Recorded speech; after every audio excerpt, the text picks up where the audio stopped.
മക്കളെ തരംതിരിച്ച് കാണുന്ന ഒരു അമ്മ നിന്നെ ഈ വീടിന്റെ പരിസരത്ത് കൊണ്ടുപോയേക്കല്ലേ. ഒരു മുട്ട ഒഴുങ്ങി തന്നില്ലെന്ന് പറഞ്ഞാണോ നീ ബഹളമൊക്കെ ഉണ്ടാക്കുന്നേ? ഞാൻ വെറുതെ ഒന്നുമല്ല ബഹളം വെച്ചത്. അമ്മ ഞങ്ങള് രണ്ടുപേരെ രണ്ട് തരത്തിലാ കാണുന്നേ. എന്നെ കണ്ണെടുത്താ കണ്ടൂടാ. അതുകൊണ്ടല്ലേ ഞാനില്ലാത്ത സമയം നോക്കി അവർക്ക് മാത്രം മുട്ട ഒഴുങ്ങി കൊടുത്തത്. എനിക്കിപ്പോ സംശയമുണ്ട് ഞാൻ നിങ്ങളുടെ മോള് തന്നെയാണോന്ന്. ആ, എനിക്ക് സംശയമുണ്ട് നീ എനിക്ക് തന്നെ ഉണ്ടായതാണോന്ന്. അല്ല സ്വന്തം തള്ളയുടെ ഏതെങ്കിലും മക്കൾ ഇങ്ങനെയൊക്കെ പറയുവോ?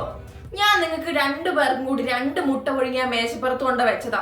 ആ സമയത്ത് നീ അയൽലോക്കത്ത് നിറങ്ങാൻ പോയിട്ടല്ലേ അവളെ രണ്ട് മുട്ട എടുത്ത് തിന്നത്. ഓ, രണ്ടുപേരും നിർത്തുന്നുണ്ടോ? കുറെ നേരമായി തുടങ്ങിയിട്ട്. ആ ടേബിളിന്റെ മുകളിൽ രണ്ട് മുട്ട ഒഴുങ്ങിയത് വെച്ചത് കണ്ടപ്പോ ഞാൻ എടുത്തത് കഴിച്ചു പോയി. അതിപ്പോ ഇത്ര വലിയ കാര്യമാണോ? അതിനാണോ ഈ ബഹളം വെക്കുന്നത്? അത് ഈ മരപ്പോത്തിന് പറഞ്ഞ മനസ്സിലാവണ്ടേ? ആഹാ, ഞാനിപ്പോ മരപ്പോത്തായല്ലേ? എനിക്കെല്ലാം മനസ്സിലാവുന്നുണ്ട്. രണ്ടുപേരും കൂടി ആ പിശുക്ക് തന്തേനെ കൂട്ടിപിടിച്ച് എന്നെ ഒറ്റപ്പെടുത്താൻ തുടങ്ങിയിട്ട് കുറെ നാളായി. ഇനി ഞാൻ നടക്കുകയല്ല. ഇനി ഒരു നിമിഷം ഞാൻ ഈ വീട്ടിൽ നിൽക്കില്ല. എനിക്ക് മതിയായി ഈ വീട്ടിലെ പൊറുതി. ഞാൻ പോവാ. ആ, അതാ നല്ലത്. ബാക്കിയുള്ളവരെ കുറിച്ച് സമാധാനം കിട്ടൂലോ. ഇനി ഞാൻ ഈ വീട്ടില് കാലൂത്തുന്ന് ആരും വിചാരിക്കണ്ട. ഇടി നീ എങ്ങോട്ടായി പോകുന്നേ? ഈ പാങ്ങ് കെട്ടി പെറുക്കി പാങ്ങിയത് വിടാ. ഇനി ഞാൻ ഈ വീട്ടിൽ ഒരു മിനിറ്റ് പോലും നിൽക്കില്ല.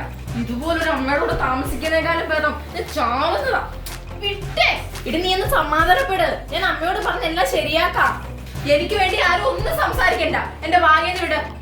എന്റെ പൊന്നേ, നീ എടുത്തോണ്ട് പോകുന്നതിൽ എന്റെ ഡ്രസ്സും കൂടെ ഉണ്ടോന്ന് എനിക്ക് തോന്നാ.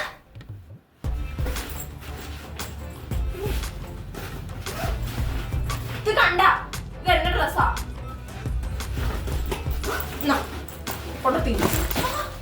ഇനി നീ ഏത് നരകത്തിലേക്ക് വേണമെങ്കിൽ പോകും. എന്റെ ഡ്രസ്. അതെ, രണ്ടുപേരുടെയും പട്ടിഷോ കഴിഞ്ഞെങ്കിലേ ചായയും പലഹാരം എടുത്ത് വെച്ചിട്ടുണ്ട്. വേണേ വന്ന് കഴിക്കും. ഞാൻ വരുവാ അമ്മേ. ആഹാ, അങ്ങനെ ഇപ്പൊ നീ മാത്രം സൂചിക്കണം.